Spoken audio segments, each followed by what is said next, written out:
So, from an introduction standpoint, this session will really explore your conscious leadership. It's going to be an evaluative approach of your self awareness, what Joel and I like to call an origin story, and really exploring why empathy and authenticity are key attributes that fosters environments. And while we will focus on self, we absolutely will zoom out and explore this through the lens of your organizations, albeit a corporation, education environment, foundations, equity and justice centers. Your community is what we want you to center beyond yourself as we continue to explore. And the idea here is that we'll delve into some fundamentals. We're going to go deeper and explore and look at ways to take action in your respective communities. But first, where I would like to start with is my origin story.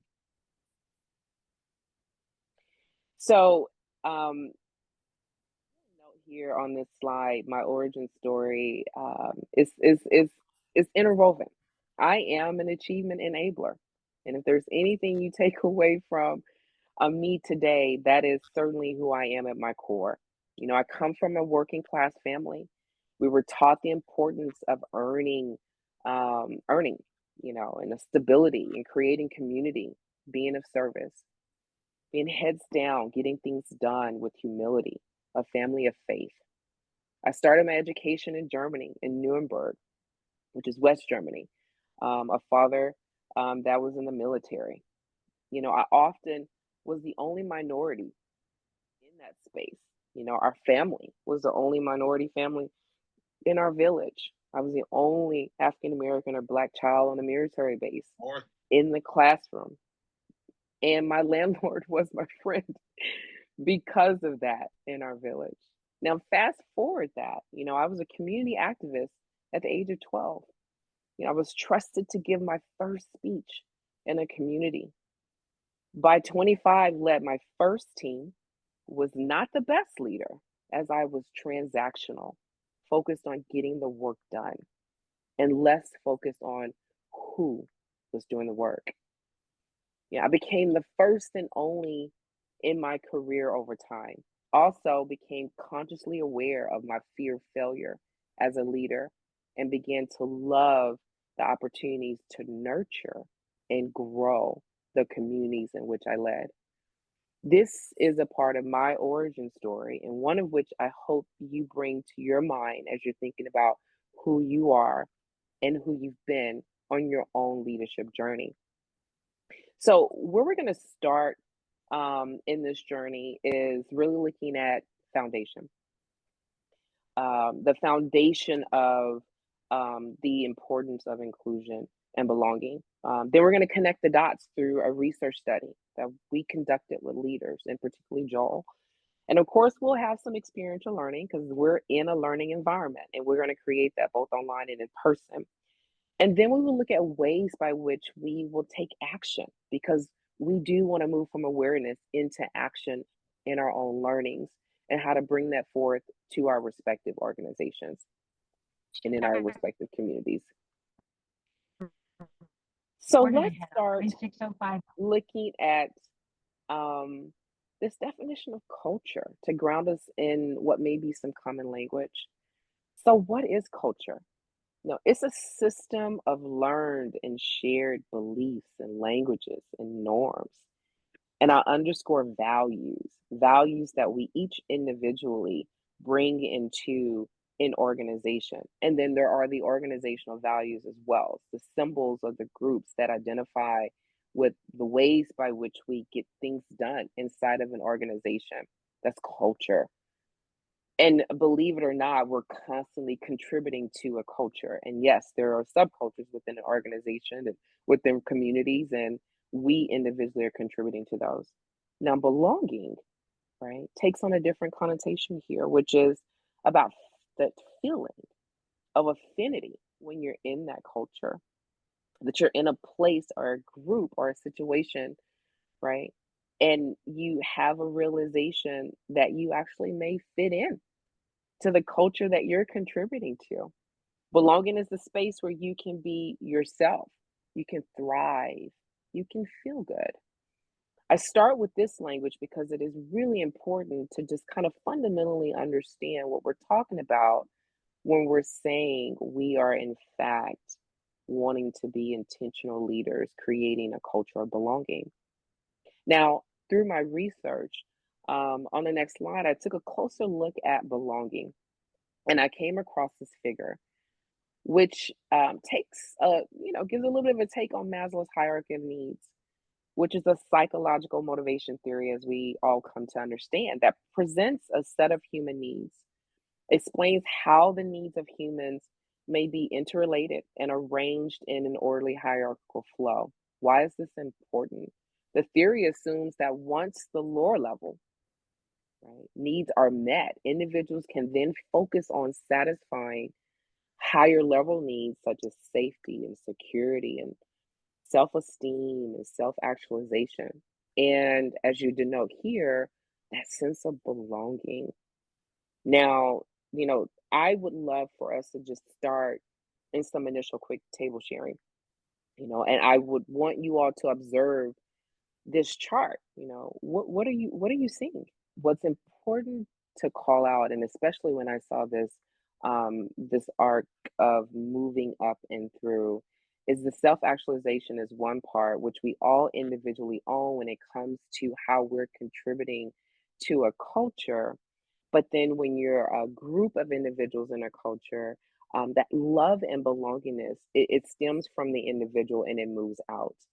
We'll continue to talk about how those attributes, they matter, right? In terms of an individual being in an environment where they feel like they can be them full selves, and that word love can feel really tricky in an environment, and I think specifically within a culture, inside of a corporations, at time it can feel taboo. However, as you're centering your own self and knowing what you need in terms of care to belong in an environment, it is something to take into consideration. Now, as we move to the next slide, let's talk about some of the attributes, right? These attributes are important to take into consideration in whole type of mind, on the next slide, in terms of that those things that are important in the mattering of creating belonging. One is inclusivity, embracing diversity and ensuring that everyone feels valued. And what that does require is an inquiry, right? Getting to know you, near that at the individual level and what your needs are and what's important to you. It's important for leaders to be moving through that hierarchy of how they're engaging with the individual employee.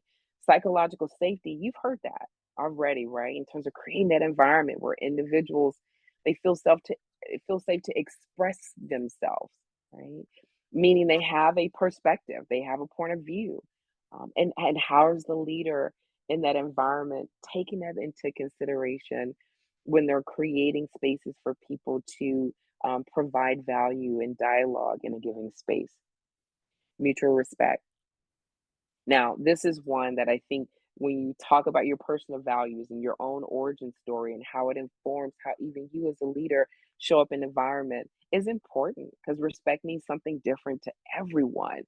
But it's important to cultivate that within a respective team and our community, when we talk about those feelings of belonging. And then lastly, empowerment and support, encouraging individuals, in fact, to take initiatives to contribute, and realizing that within your own origin story and within your own culture nuances, what that may look like from person to person is very different. Now, there are definitely ways by which you can measure this inside organizations, albeit surveys or questionnaires, or even just evaluating participation rate from an employee engagement standpoint. All those things matter and are important. What we want to further explore, is Heidrick and Struggle. On the next page is an executive talent search and consulting organization. They published an article in 2021, and I'll copy the link here for those online to refer to, and you'll have it in your packet as well, your learning packet. And basically, what has come up for them is they're examining the notion that there are, in fact, important things and principles to take into consideration when you are creating an inclusive culture. And I want to share those with you in a little bit more depth. But before they decided on what those five principles were, they found some research, which was that on the next slide, that 82% of leaders of organizations across the world have focused on culture as a priority in the past 3 years or so. Okay. And that's going to say like the past 8 years. They've really doubled down and start to focus on it, and it was increasing employee engagement and improving diversity and inclusion as amongst their top three goals behind the focus. Now, while there has been a lot of investment in different programs, diversity, equity, and inclusion efforts still haven't seen as much impact in a number of different areas. And these are the areas in which they are focused on. They're focused specifically on purposeful leadership on the next slide as a principle that needs to be focused on, and that's really looking at leader-led processes to activate and inspire change, personal change, which is building an inclusive mindset and behavior in leaders, broad engagement, creating a sense of belonging for all, and knowing how to bring people along on the journey. And then a systemic alignment, embedding inclusion in processes and policies and systems in day-to-day businesses. Now they started with the four, then they added the five, which was representation. Then really intentional about evolving the mix of talent to better reflect today's market. But for me, I want to just call out the purposeful leadership, the conscious leadership, right? And the role that we all play here, um, as role models and change agents and leaders that are really seeking to be authentic in our conscious leadership as published through their five principles. And I thought it was really important to just showcase that here. Now, what I would love to be able to do is go into a think and share, and this is going to have you'll have the opportunity in the breakout room to answer the following question, which is, you know, we want to understand in your own respective communities how purposeful leadership is showing up. And on this next slide, you're going to see where I'm asking you all to consider the following question. Are your leaders visibly acting as role models in creating an inclusive culture? In order to really role model idea or DNI or inclusion, diversity, or even creating a sense of belonging in culture and organization, it still starts with one first, and one exploring their own conscious leadership journey. Like, where am I in my values on creating a culture of belonging? And before I can role model it, am I telling my own story as to why this is important to me individually and why I'm espousing this to be an important value in my respective organization? So I even want to take it all the way back before we get into it's a business model. It's important to society. It's you individually as a leader, right? And through your purpose and how you're wanting to show up as a role model within your respective organization. Now, I'm going to move us forward a little bit fast, just because I want to share on the next slide, and these slides you all will have access to. But these are other questions that Hydrick and Struggle put out there for leaders to be asked, right, around their personal change, and something that you can refer back to.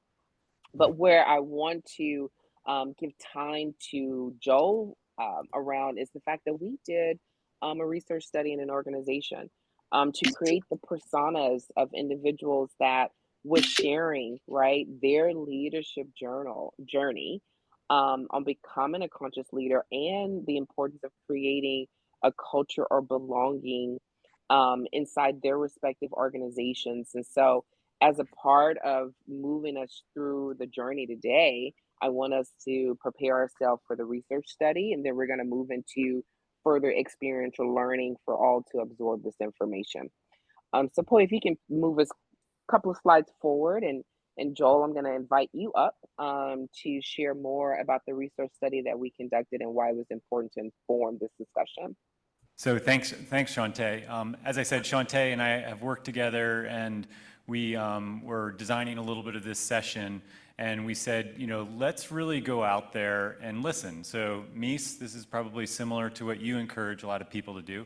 might not see Mies at the moment, but the idea of how do we really go out and listen to people about what their conscious leadership journey is. So go to the next slide here, Poe. And what I did is I talked to 6 different leaders across an organization and wanted to get an understanding of what has been their conscious leadership journey. And then I asked them a little bit deeper on some of those. You kind of peel back the onion as you're going through this. And then I asked a little bit about, well, what within the culture of this organization, contributed? What does a conscious leadership culture look like? And then I asked a little bit more about, well, what sort of actions can you take? So Greg, thank you for your comments there. And what can somebody do? And to Shawntee's point, how do you understand yourself? And as I was talking to people about what's your conscious leadership journey, it became clear that it almost went back to like an origin story. So think of like the superhero origin stories that exist out there. And, Paul and Lyndon, I look at you all knowing CCL uses Visual Explorer and cards, and I was using something a little bit like that to help people kind of project onto an image and explain their conscious leadership journey.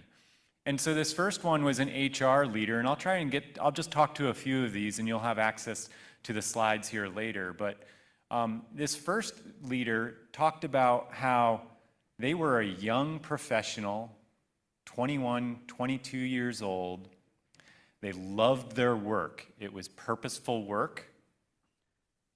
And this person was terrified. They were in a culture that minimized voice. The leaders didn't model belonging, inclusion, or anything healthy. They described it as an immature culture. And this person at 21, 22 years old, who needed to have their own livelihood, need to make the choice of, do I quit? I have college bills, I have expenses, and what do I do? But on their journey, they made the choice to quit, and they realized that their kind of origin story was connected with that. By making that conscious choice, it empowered them, and they went on to the field of leadership development and organizational development, and now sits within this organization doing that, and is like, I don't want to have a culture that doesn't empower and help everyone belong. I don't want teams. So this was that person's story. The next person was an international voice who's an engineer lead here.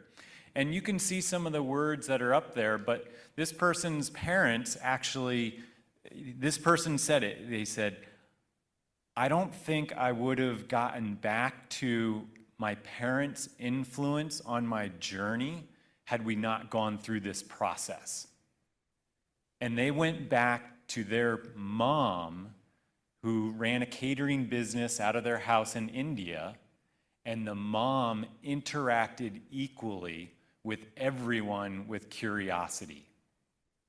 And that taught him to think about, how do I learn, really be present with people, and understand what motivates them so that I can support them?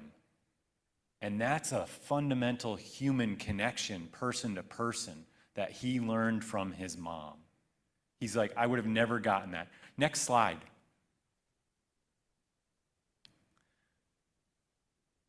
So the next one here is another HR leader, and they never thought of themselves as a leader. Their origin story was a little bit different. But at the core, they identified that I didn't want the title. I just wanted to solve problems along my way as I'm climbing up. But what they started naming were some core values in here around endurance, optimism, humility. Humility was huge for this person. and didn't want ego or self above others in any capacity. And that kind of came out. Um, let's see, the business leader here, this is somebody that leads a business unit. The most important thing is not the work, it's how we contribute to others' impact, about being neighbors, about being with other people. As one person went back to like the golden rule or the platinum rule about how it kind of came naturally to them. And that was core in how they were going to operate with somebody. Anyway, lots of different examples here. You'll have these, but what Shawntee and I wanted to do is we wanted to pull in a little bit of some research in an organization and start to hear a little bit about the culture. And one thing I wanted to call out about a culture was the HR leader up top. They talked about hire for humility, and the employee brand was authenticity, was what they were trying to do in the organization, so that everyone could truly step in there. Anyway, we wanted to give you a couple of snapshots, warm up to this concept of an origin story, just as Shawntee did in the beginning of the meeting. So we want you all to get really comfortable fast with the folks that you're in your breakout group, because you will have an opportunity to assign yourselves as either an interviewer, an interviewee, and someone is observing. And the interviewer is the person that's going to be asking these questions. The interviewee, I want for you to go deep and to really think about who you are as a leader and what has informed your conscious leadership journey when you're moving into creating these inclusive cultures of belonging. We want to move into action. And what I'm sharing with you on the next few slides, Poi, is ways by which you can take action to create a culture of belonging. I'm sharing here that there are, in fact, team focused, I'll let you catch up, Poi, too. There are team focused activities that you can do within your respective organizations and communities that get around values clarification, empathy mapping, as an example. On the next slide, and again, these are for you to refer back to, there's organizational cultural audits that could be conducted, as well as a belonging and inclusion workshop. The key when it comes to these level of activities within your respective organizations is consistency, regular integration of these exercises into your own communities and organizations to create a momentum, customization, tailor the exercises to fit your unique culture and needs for your respective organization. The feedback loop is certainly important, continuously collecting and acting on feedback to refine what you're hearing from individuals within your respective communities as to how they want to further have and feel a sense of belonging within the respective organization.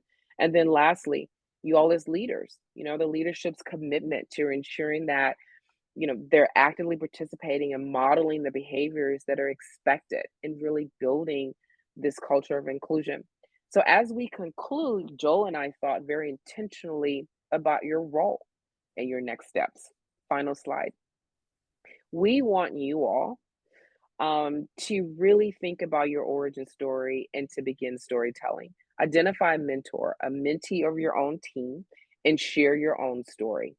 This is you being really purposeful in your leadership to build these inclusive teams and cultures. Encourage leaders around you. Interview them using the methodology that you've experienced here and have them reflect on their own practices and take steps to further create a culture of belonging. And lastly, we want to connect with you all in 30 days.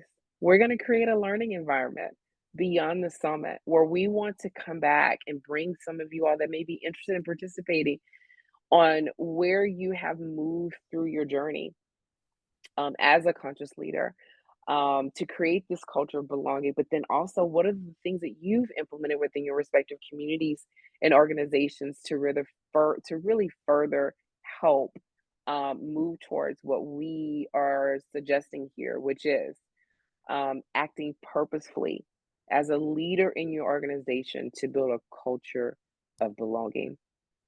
Thank you, everyone.